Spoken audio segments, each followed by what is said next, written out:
Hello student. तो आज की इस वीडियो में आज मैं कक्षा 9वीं वाले विद्यार्थियों को प्रश्नावली 1.9 के प्रश्नों को बताने वाला हूं। तो चलो देख लेते हैं प्रश्नों को। तो देखो, ये जो प्रश्नावली 1.9 का है, इसे यावत उन तावत उनी कृत्य वर्ग योज्यते वाला जो सूत्र है उसी विधि से इसे बनाना है। ठीक है, तो यहाँ पे पहला प्रश्न दिया हुआ है। पहला प्रश्न है 12 का वर्ग। अगर सिंपल तरीके से इसे हल करते हैं तो 12 का वर्ग मतलब 12 गुणित 12 कितना होता है 144। तो हमें 144 लाना है, लेकिन इसे इस तरीके से हल करके 144 नहीं लाना है। कैसे लाना है? इस विधि से, यावत उन तावत उनी कृत्य वर्ग योज्यते वाला जो विधि है उसी से इसे हल करना है। तो 12 का वर्ग, ठीक है, 12 के वर्ग को हल करेंगे तो इसके लिए एक सूत्र रहता है, उसी सूत्र का उपयोग करना है। और सबसे पहले आपको सूत्र का उपयोग करने से पहले यहाँ पे आपको आधार अंक मानना होगा। आधार अंक, तो आधार अंक कितना है? ये 10 के आसपास है, मतलब 10 को आधार अंक मान लेते हैं। तो आधार अंक 10 है, तो विचलन कितना होगा? संख्या का विचलन। ठीक है, तो संख्या का विचलन कितना होगा? तो ये 10 से कितना अधिक है? 10 से जितना अधिक है वो उसका विचलन कहलाता है। तो 10 से कितना अधिक है? 2 अधिक है ना, तो +2 मतलब 2 अधिक है। ठीक है, तो विचलन कितना आ गया? 2 आ गया। अब यहाँ पे सूत्र का उपयोग करना है। सूत्र सूत्र है संख्या का वर्ग बराबर संख्या प्लस विचलन। ठीक है, संख्या का वर्ग के बराबर संख्या प्लस विचलन, फिर एक रेखा। ठीक है, इस तरीके से आप लिख कह सकते हो इसे, या फिर एक इस तरीके से विराम टाइप से, फिर यहाँ पे विचलन का वर्ग, इसका वर्ग। तो इसी सूत्र में हमें क्या करना है? मानों को रखना है। तो देखो, आधार अंक जब हमने माना तो संख्या का विचलन कितना प्राप्त हुआ?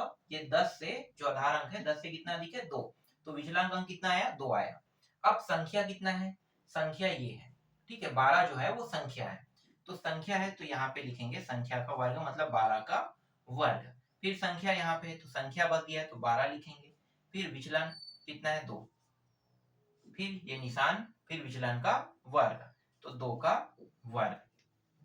आगे जब इसे हल करेंगे तो ये दोनों कितना हो जाएगा? 14। ठीक है, जुड़ जाएगा 12 और 2 14, और ये कितना हो जाएगा? 4। तो अगर इसे सही तरीके से लिखा जाए तो 1 4 4 होगा। तो 12 का वर्ग का मान कितना प्राप्त हो गया? 144। यही क्या है? आपके पहले प्रश्न का उत्तर है। देखो, बहुत ही आसानी से और बहुत ही सरल तरीके से मैंने इसे हल कर दिया है ना। ये यावत उन तावत उनी कृत्य वर्ग योज्यते जो सूत्र विधि है, इसमें प्रश्नों को ऐसे ही हल करना है। ठीक है, अगला प्रश्न देख लेते हैं। इसमें जो दूसरा प्रश्न है वो है 14 का वर्ग दिया हुआ है। ठीक है, यहीं पे मिटा देते हैं, थोड़ा सा बदलाव करना पड़ेगा ना। 14 का वर्ग, यहाँ पे भी थोड़ा सा बदलाव करेंगे। 14 गुड़ी 14 मतलब 196, यही आएगा। लेकिन हमें ऐसा हल नहीं करना है। हमें पता है कि 196 होता है इसका मतलब 196। तो हमें क्या करना है? हमें इसी विधि से हल करना है। तो आधार अंक इसका भी 10 ही रहेगा, लेकिन विचलन कितना रहेगा? ये 10 से कितना अधिक है? 10 से 4 अधिक है, तो विचलन आ जाएगा 4। अब यहाँ पे बदलाव कर दो, तो ये हो गया 14 का वर्ग, ये भी बदल जाएगा, संख्या हो गया 14, है ना। ये जो है ये क्या है? संख्या है, संख्या हो गया 14, और 14 और विचलन कितना? देखो प्लस विचलन तो 4, और यहाँ भी 4 का वर्ग। जब इसे आगे हल करेंगे तो ये हो जाएगा 14 और 4 कितना हो जाएगा? 18, है ना। ये हो गया 18, और यहाँ पे कितना है? यहाँ पे है ये 4, 4 का वर्ग कितना होता है? 16। तो आपको एक साथ तो नहीं लेना है, क्योंकि ये जो है एक अंक में है, ध्यान देना, एक अंक में है, इकाई में। और यहाँ पे जो मान आ रहा है वो 2 अंकों में आ रहा है। तो 2 अंकों में आ रहा है, इसका मतलब क्या है? इसका मतलब ये है कि हमें सिर्फ एक अंक को ही लेना है। ठीक है, तो यहाँ पे मैं क्या करूंगा? 6 को लूंगा, और ये जो एक है ये +1 यहाँ पे आ जाएगा हासिल के रूप में। ध्यान देना, कहाँ पे आ जाएगा? हासिल के रूप में नीचे आ जाएगा। तो 18 और 1 कितना हो गया? 19। तो यहाँ पे उत्तर कितना प्राप्त हो रहा है? 14 का वर्ग का 196। तो इस तरीके से बनेगा। ठीक है, ये समझ में आया ना। ये 16 हो गया था। देखो यहाँ पे ये विचलन एक अंक में है, विचलन एक अंक में, विचलन अगर 2 अंक में होता तो यहाँ पे उत्तर 2 अंकों में प्राप्त होता, मतलब ये दोनों अंक है, इसको एक्सेप्ट करते। लेकिन विचलन 1 अंक में है तो यहाँ भी हमें क्या करना है, 1 अंक में इसके वर्ग को लेना है, जो बचेगा उसको शेष को हमें हासिल के रूप में दूसरे पक्ष में ट्रांसफर कर देना। तो 18 और 1 कितना हो गया 19, तो 196 आ गया। देखो 14 का वर्ग कितना होता है 196, और इस तरीके से हल करने पर भी 196 ही आ रहा है। अब अगला प्रश्न देखो, इसको भी मिटा देते हैं।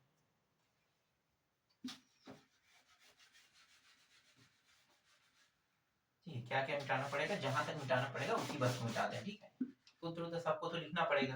हाँ, यहाँ भी आधार अंक को मिटाना पड़ सकता है।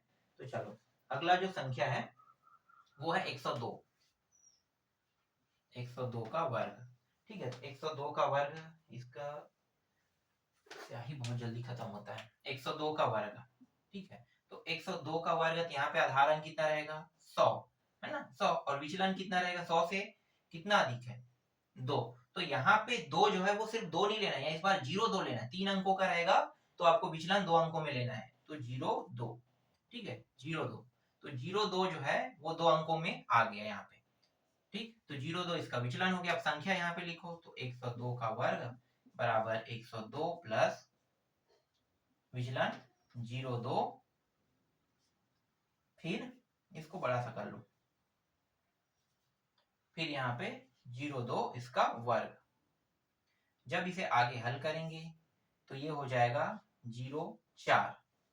ठीक है, और ये कितना हो जाएगा, ये हो गया 4 0 1, तो ये हो गया 1000, 1000 गुना 10,404।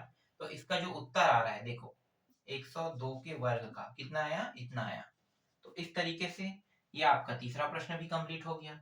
ठीक है, अब चौथा देख लेते हैं, फिर मिटा दो।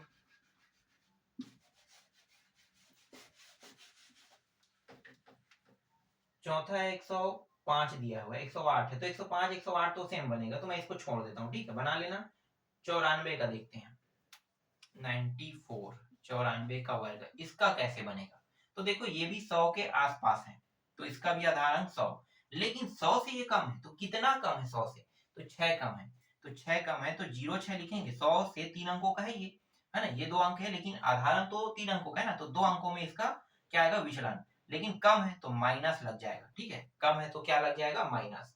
अब संख्या यहाँ पे लिखते हैं 94 का वर्ग, संख्या है 94, फिर माइनस 0 6, फिर माइनस 0 6 का वर्ग।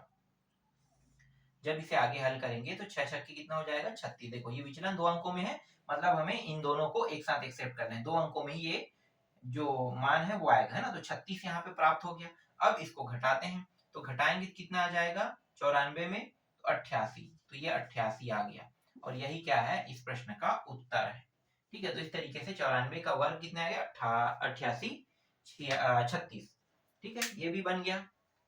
अब अंतिम देख लेते हैं, एक और प्रश्न है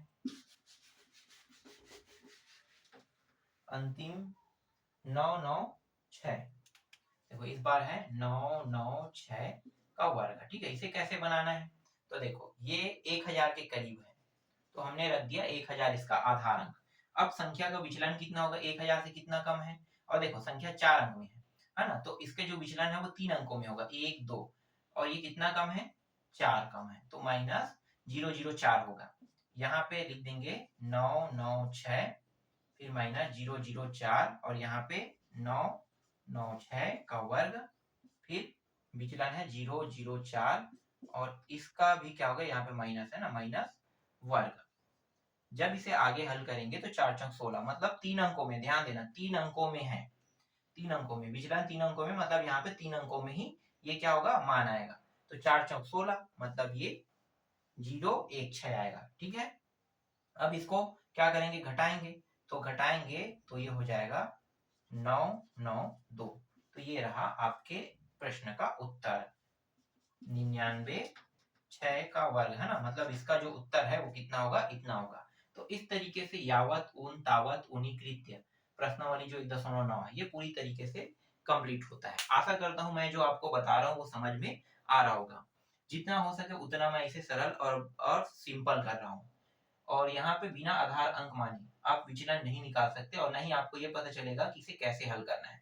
तो ये जो कुछ टॉपिक है इनको आपको देखना है, जैसे आधार अंक, संख्या का विचलन, है ना, फिर सूत्र, फिर आपको सभी को जैसे मैंने अभी रखा है वैसे ही रख के हल कर देना है। तो इस तरीके से सरल और आसान तरीके से ये जो प्रश्नावली है वो आप लोगों से भी बन जाएगा।